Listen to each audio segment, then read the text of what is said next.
Hi friends. எங்கள் ஊரில் பார்த்திங்க அப்படின்னா டெய்லி நைட் வந்து ஒரு 2 மணி நேரம் வந்து பொன்னர் சங்கர் கதை வந்து படிச்சுட்ருக்குறாங்க.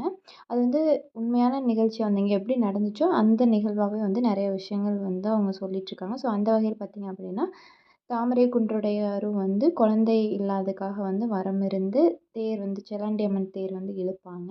இப்போ அந்த நிகழ்வாக தான் வந்து இதே செல்லாண்டியம்மன் தேர் வந்து செட் பண்ணி குழந்தை இல்லாதவங்க வந்து எல்லாம் இழுத்தா குழந்த கிடைக்கும் அப்படிங்கிற ஒரு நம்பிக்கையில் வந்து அவங்க எல்லாத்தையுமே வந்து வர வச்சு இந்த மாதிரி தேர் இழுக்கிறத வந்து செட் பண்ணியிருந்தாங்க. ஸோ அந்த நிகழ்வு தான் வந்து இது. இந்த மாதிரி இழுக்கும்போது வந்து அவங்களுக்கு 3 வருஷத்துக்குள்ளே குழந்த கிடைக்கும் அப்படிங்கிறது ஒரு நம்பிக்கை. ஸோ அந்த நம்பிக்கையின் பேரில் வந்து இந்த தேர் இழுக்கிற நிகழ்வு வந்து நடக்கும்.